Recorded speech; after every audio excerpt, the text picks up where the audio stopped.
tentu saja tidak adil. Inilah orang-orang yang seperti itu gak pakai otak, gak pakai akalnya, gak pakai pikirannya. Bagaimana mungkin bisa adil? Ya, nah, saya ingin memberitahu kepada teman-teman, para profesor yang merasa dirinya pinter, tolong belajar dengan saya. Ya, Anda mungkin profesor, tapi Anda belum pernah menjadi terdakwa. Saya menjadi terdakwa dan lolos. Ini untuk pertama kali dalam sejarah seorang pengacara yang terdakwa tidak pakai sogok, tidak pakai pengkondisian, tidak pakai pendekatan, tapi bebas murni. Ya, banyak pengacara senior yang dikriminalisasi, mereka paling nggak kena juga sanksi 6 bulan atau hukuman percobaan. Tapi saya alhamdulillah bebas murni. Karena saya bertarung. Ini edukasi ini saya tujukan kepada terutama para penyidik yang tidak mengerti hukum atau tidak mau menjalankan hukum. Ya. Kemudian kepada jaksa yang tidak menghormati hukum, tidak menghormati hak asasi manusia. Kemudian kepada hakim, maaf nih, hakim dan ketua pengadilan ataupun sivitas daripada peradilan yang tidak pernah mengerti hukum. Pertama-tama yang ingin saya sampaikan, hukum kita itu ada namanya hukum acara.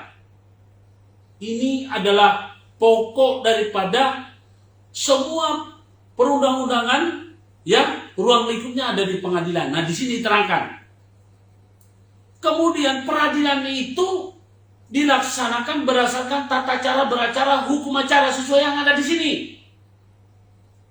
Siapakah para penegak hukum yang berhak menjalankan itu?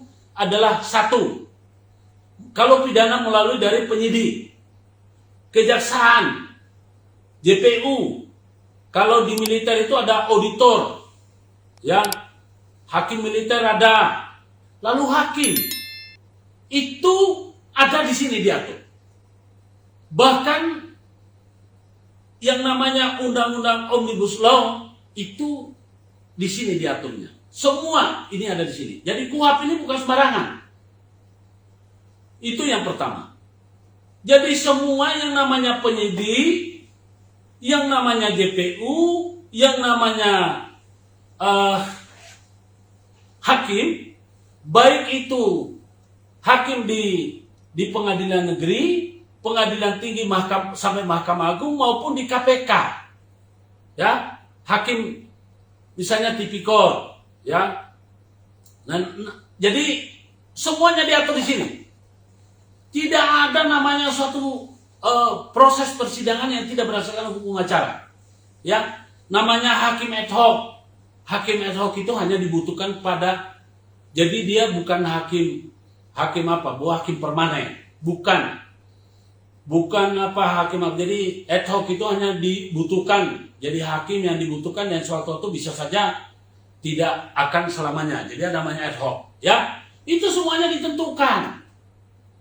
Kemudian saudara, jadi ketika ini pertama ada ini. Nah, ini dasarnya dari Pancasila dan Undang-Undang Dasar 45. Tidak boleh keluar dari sini.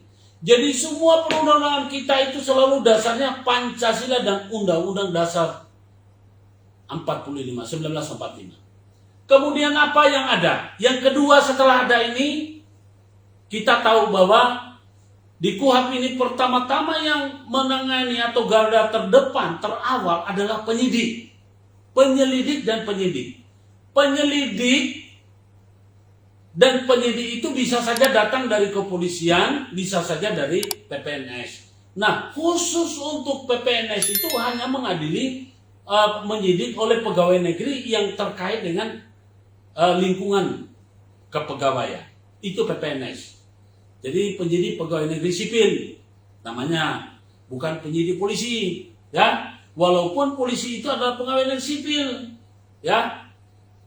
Kemudian saudara, ada yang namanya Perkap nomor 8 tahun 2009 tentang implementasi, ya, hak asasi manusia yang harus dihormati, harus dipakai oleh oleh kepolisian.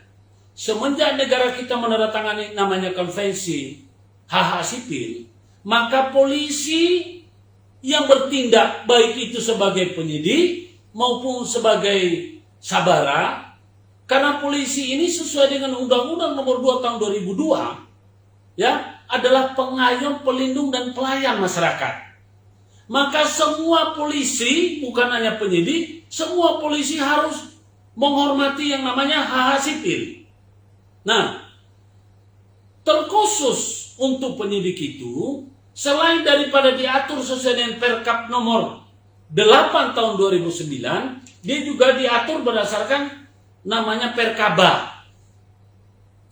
Jadi saudara polisi, penyidik, jangan mentang-mentang Anda dikasih wewenang untuk melakukan penyelidikan dan penyidikan, yang terkandung di dalamnya adalah menerima laporan, memeriksa orang, memanggil orang, kemudian mencegah orang untuk tidak bepergian, atau menahan orang, atau menggeledah fasilitas lengkap orang.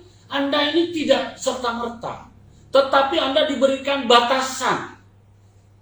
Disitulah ada namanya Perkaba Nomor 3 Tahun 2014 tentang SOP. Ada namanya SOP menerima surat, ada SOP menggeledah, ada SOP mengirim surat, ada SOP memeriksa orang, memanggil orang, memeriksa orang, menahan orang, bahkan yang lainnya ada SOP-nya. Terhadap polisi atau penyidik yang datang ke rumah saya, itu sudah jelas. Janganlah Pak Polisi, Bapak Kapolri ataupun Kabareskrim ataupun Kabid Propam, tolong jangan melindungi anak buah yang bisa mencoreng institusi, Pak. Mereka tidak menghargai namanya hak asasi manusia. Mereka tidak mematuhi yang namanya Perkap Nomor 8 Tahun 2009. Mereka juga tidak menghormati, tidak mengindahkan tentang Perkaba Nomor 3 Tahun 2014 tentang SOP, Standar Operasional Prosedur. Ya. Kemudian mereka datang cucu menangkap di rumah saya, Pak. Beringas. Untung aja yang ada di tempat itu cuma saya berdua orang laki dan yang lain perempuan. Seandainya karena saya punya keluarga yang lain, mungkin sudah terjadi pertumpahan darah, Pak. Karena kenapa? Mereka datang di rumah, kemudian berbuat kasar. Sekarang saya juga sebetulnya ingin mempertanyakan, walaupun ini sudah lampau, ini kan sekarang sedang pandemi. Ya, orang datang bertamu ke rumah orang, gak boleh terlalu banyak. Mereka datang 11 orang. Ada lagi polisi yang pakaian dinas itu. Bimaspol dari Karangpilang itu datang. Bukannya datang menjadi polisi pengayom, pelindung dan pelayan masyarakat, tapi ikut-ikutan menangkap. Dan saya ada di videonya itu, dia mengamankan pistol yang lagi keluar dari bajunya, dari ikat pinggangnya tentara polisi itu. Ini kan nggak benar. Saya akan ingat-ingat, saya catat, ingat videonya, nggak akan saya hapus, dan saya akan selalu tayangkan itu. Bapak-bapak, ingat ya, ini periksa telapak tangan saya. Ya, jarang ada orang yang berurusan dengan saya, mendolimi saya bisa bebas untuk selamanya. Selalu ada karma. Bisa dilihat, hakim yang mendolimi saya, ya, mendolimi kami, apa yang terjadi? Mereka sudah dikenakan sanksi. Dan kali ini saya akan tunjukkan kepada kalian, saya akan terus menolak. Proses hukum yang tidak benar saya tolak. Kalau dipaksa saya lawan. Saya tidak peduli. Kepada teman-teman rekan sejawat, seluruh rakyat Indonesia, tolong Anda saksikan pertunjukan kami hari Senin. Karena hari Senin itu kami akan disidang. Saya di situ sudah akan membuat suatu pernyataan yang tidak pernah dilakukan. Kenapa? Gak masuk akal. Hukum kita mereka buat seolah-olah milik mereka sendiri. Padahal hukum ini sudah ada ketentuannya. Jadi saya ingin beritahukan kepada saudara-saudara semua.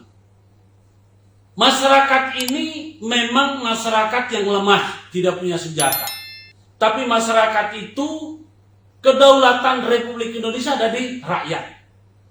Jadi sesungguhnya, kalau kita kembali kepada Undang-Undang Dasar Negara Republik Indonesia, kedaulatan rakyat, kedaulatan ada di tangan rakyat.